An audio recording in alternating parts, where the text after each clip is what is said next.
Está claro que nosotros estamos viviendo tiempos extraordinarios. Lo que está pasando es extraordinario, voy a tratar de reflexionar un poquito sobre eso. No soy la clase de persona que le gusta mucho la idea esa de que toda crisis trae una oportunidad. No tengo dudas de que en las crisis hay oportunidad, pero en las crisis también hay crisis. Esto es sufrimiento, miedo, angustia, preocupación. Y nosotros estamos viviendo en este tiempo extraordinario una situación de la que no sabemos muy bien cómo vamos a salir. Y yo no querría que esta conversación sobre educación que vamos a tener en este rato, esta conversación sobre cómo nos manejamos en este tiempo de suspensión de clases presenciales, se, se nos convierta en una burbuja en la que se nos olvida de pronto lo que está pasando afuera, lo que está pasando acá nomás, donde nosotros mismos vivimos. En ese sentido, quería acercar una palabra de acompañamiento, no de acompañamiento pedagógico, sino de acompañamiento humano a todos nosotros que estamos viviendo algo extraordinario y estamos tratando de aprender a lidiar con ello, ¿no? ¿Por qué digo que estamos viviendo tiempos extraordinarios? Porque estamos experimentando a escala mundial una desescalada de los sistemas escolares. La escuela que funciona todos los días, a la que, como ustedes saben, queremos que los chicos, que las chicas vayan a diario, las escuelas están cerradas prácticamente en todo el mundo. Hay pequeños retornos, las imágenes que ustedes están viendo son de algunos de los pequeños retornos que están ocurriendo, la mayor parte de ellos en China, donde esta situación comenzó. Las escuelas están volviendo de a poquitito a abrirse, pero por lo demás, en el resto del mundo las escuelas están cerradas y según la UNESCO hay 1.300 millones de chicos, de chicas, de adolescentes que deberían estar en la escuela y no lo están. Y esto es así porque el encuentro se volvió un riesgo, la escuela es un lugar de encuentro y entonces de una manera que para nosotros los educadores es difícil de aceptar, pero hay que comprenderlo así, no ir a la escuela hoy es parte de las políticas de cuidado.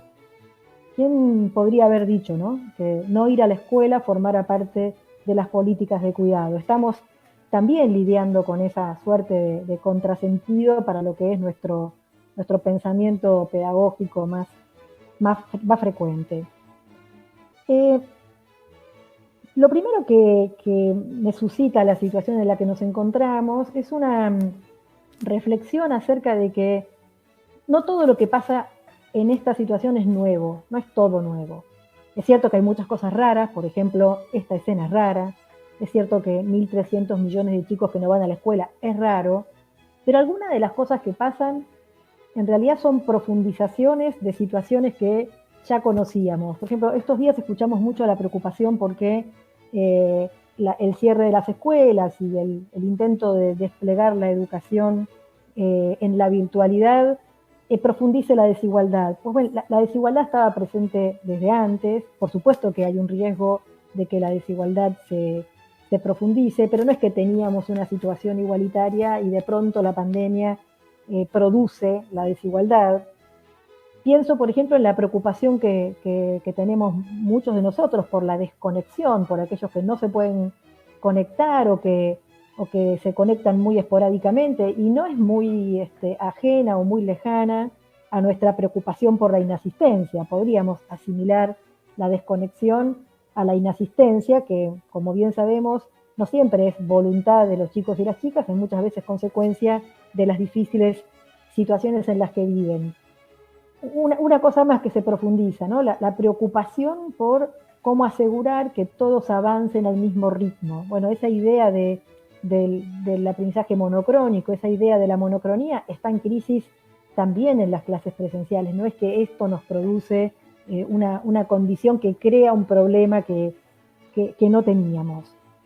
Por supuesto, entiendo perfectamente que lo que está ocurriendo ahora, como decía hace un ratito, es extraordinario y genera otras condiciones, pero querría decir que una parte de lo que pasa es que algunos problemas que ya teníamos se nos hacen muy visibles, muy manifiestos, ¿no? Lo cual nos lleva a pensar, bueno, cómo los vamos a asumir no solamente en este contexto, sino también cuando en algún momento podamos volver. Una reflexión que también quería compartir con ustedes mientras recibo los mensajes, los saludos y les agradezco enormemente el afecto y el acompañamiento en este momento, es que me parece que en lo que llevamos de este periodo sin clases, no necesariamente nosotros los docentes, pero sí la sociedad ha aprendido tres cosas. La primera cosa es que en la escuela no solamente se enseñaba, y no es poco, porque digo, la escuela tiene como función principal claramente enseñar, pero en la escuela no solamente se enseñaba. A ver, en el video que se pasó al comienzo se veía cómo las escuelas están funcionando como lugares desde los cuales prestar asistencia a las familias que se encuentran en situación de mayor vulnerabilidad. Eso también ocurría antes, pero me parece que se pone en valor, y hemos aprendido de una manera bastante dramática, por cierto, que la escuela, ese lugar de encuentro del que yo hablaba hace un ratito, es un lugar donde pasan otras cosas, donde se aprende a estar con otros, donde se aprende a vivir con otros que vienen de realidades, de familias, de culturas, de creencias diferentes de la nuestra. Es algo raro que los chicos hoy estén, muchos de ellos, todo el día en casa, todo el día con su grupo de crianza. Hay algo que falta allí, que es el encuentro con otros, que es la salida de casa, que es la exterioridad que produce la escuela. ¿Se acuerdan cuando estudiamos en el profesorado que la escuela es una de las instituciones no primaria sino secundaria porque produce justamente un éxodo de la casa hacia el mundo? Bueno, esa parte de hay un mundo allí que la escuela de alguna manera posibilitaba, se encuentra muy dificultada en este contexto. La segunda cosa que me parece que la sociedad está aprendiendo, y yo me alegro profundamente de este aprendizaje, es que enseñar es una tarea especializada. A veces la gente piensa que enseñar es una tarea sencilla, que cualquiera puede hacerlo.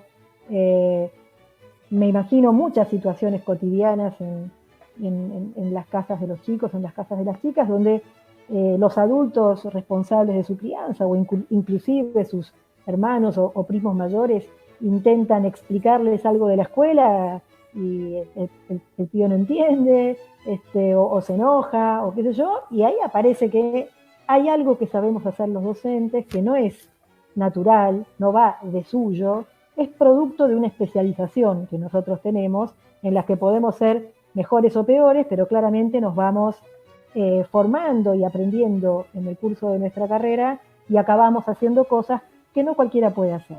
No cualquiera logra que alguien entienda algo complejo, no cualquiera logra que alguien se conecte con un tema enteramente nuevo. Y la tercera cosa que me parece que aprendimos es que disponer de tecnologías no es disponer de didáctica. ¿Qué quiero decir con esto? Sabemos que hay muchos chicos que no tienen dispositivos y que hay muchos chicos que no tienen conectividad. Y hay muchos maestros y muchos profesores que no tienen dispositivos o no tienen conectividad. Pero donde la conectividad está asegurada y los dispositivos también, eso no quiere decir que automáticamente sabemos cómo resolver el problema de enseñar en estas condiciones.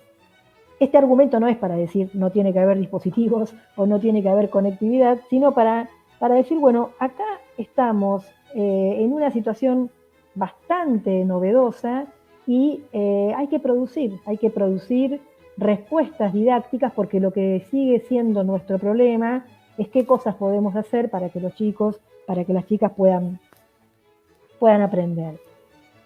¿Y qué tenemos? ¿Qué tenemos? Vieron que se escucha, tenemos clases virtuales, la escuela se mudó a la casa.